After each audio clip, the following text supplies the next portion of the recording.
So আমরা একটা case পেলাম, কেসটা দেখলাম গুনে 22 পেজ, অনেক বেশি লেখা, অনেক পড়া, ভিডিও নেই, ডায়াগ্রাম নেই, খুব প্যারা। সো আমরা খুব কনফিউজ হয়ে যাই, কিভাবে পড়বো, কি করব, কত দ্রুত পড়া যায়, আমরা খুব টেনশনে হয়ে যাই। আমি সারা জীবন খুব আস্তে করে পড়ে আসছি, কিভাবে 2 ঘন্টার ভিতরে এত বড় কেস একটা পড়বো, তো সম্ভব না। আসলেই কিন্তু তা বাস্তব জীবনে এই যে কেসটা তোমার হাতে দিয়েছে, এটা কিন্তু সলভ করতে কোম্পানিরা মাসকে মাস লাগিয়ে ফেলে, তোমাকে সেটা 2 মাসে 2 ঘন্টায় সলভ করতে হবে। সো কিভাবে করবে?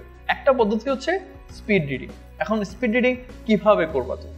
আমাদের গোলটা কি স্পিড রিডিং? আমাদের গোলটা হচ্ছে যে আসলে বোঝা যে আসলে কেসটা কি নিয়ে, কাকে নিয়ে, কেসটা কেমন, এটা জানা। সো একটা পদ্ধতি প্রথমে আমরা যেটা শুরু করবো সেটা হচ্ছে যে আমরা শুরুতেই একটা কেসের অনেক লম্বা কন্টেন্ট দেওয়া থাকে, সব পড়বো না, আমরা শুধু পড়বো প্রথম প্যারাগ্রাফটা আর শেষের প্যারাগ্রাফটা। তাতে আমরা বুঝে যাবো যে আসলে কেসটা কি নিয়ে। বা ধরো একটা প্যারাগ্রাফই দেওয়া আছে, আমরা শুরুর লাইনটা পড়বো আর লাস্টের লাইনটা পড়বো। সাধারণত লেখা যে স্টাইল আছে ওই স্টাইলের মধ্যেই বলা থাকে যে আমরা শুরুতে একটা ইন্ট্রোডাকশনের একটা ভিতরে বলবো একটা ভালো কথা, লাস্টে বলবো যে আসলে কনক্লুশনে কি বলতে হয়। এক্স্যাক্টলি তাই। তো ওটা পড়লে আমি বুঝে যাবো যে আসলে কেসটা কি নিয়ে। সেকেন্ড যেটা হচ্ছে আমরা শুধু ইন্ট্রোডাকশন পড়বো আর কনক্লুশন পড়বো। আর ইন্ট্রোডাকশন কেন পড়বো? দেখো যে একটা কেসের ইন্ট্রোডাকশনটা একটু ছোট হয় এবং ওই ছোট অংশটাতেই পুরো কেসের একটা সারমর্ম দেওয়া থাকে, একটা সামারি দেওয়া থাকে। সো একটা ইন্ট্রোডাকশন পড়লে তুমি জানতে পারবা কোন কোম্পানি নিয়ে কেস এবং কোম্পানিটা কোন ইন্ডাস্ট্রিতে আছে, কি তাদের প্রবলেম, কে প্রবলেমটা ফেস করতেছে, কি প্রবলেমটা কি নিয়ে, এগুলো সবই তোমার ইন্ট্রোডাকশনে দেওয়া থাকে। তাহলে তুমি কনক্লুশনটা কেন পড়বা? কনক্লুশনেও কিন্তু ইন্ট্রোডাকশনে যে প্রবলেমটা দেওয়া আছে প্রবলেমটার সম্বন্ধে একটু বিস্তারিত দেওয়া থাকে এবং লাস্টে বলা থাকে তোমার কাছে কি চাওয়া হচ্ছে।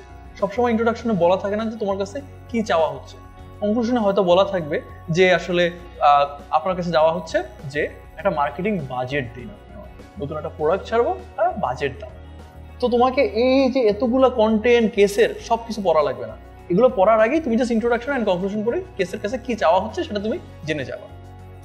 সেকেন্ড হচ্ছে তুমি কেসের ভিতর থেকে কি কোশ্চেন্স বের করবা। এই যে বলেছিলাম যে ইন্ট্রোডাকশন এবং কনক্লুশনে কোশ্চেন্স দেওয়া থাকে, বলা থাকে যে মার্কেটিং বাজেট বের করো বা সেলস পড়ে যাচ্ছে, কেন সেলস পড়ে যাচ্ছে এটা তোমাকে বের করতে হবে।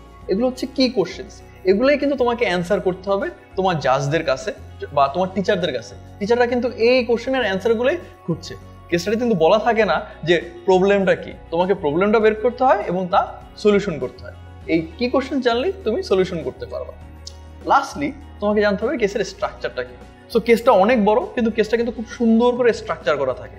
ইন্ট্রোডাকশন দেওয়া থাকে, তারপর ধরো হিস্ট্রি অফ কোম্পানি দেওয়া থাকে, তারপর ধরো কোম্পানি যদি কোন দেশে পার্টিসিপেট করতেছে, সাপোজ ধরো কোম্পানিটা ইন্ডিয়াতে আছে তো ইন্ডিয়া সম্বন্ধে একটু বলা থাকে, তারপর ইন্ডিয়াতে কোম্পানির অপারেশন সম্বন্ধে একটু বলা থাকে।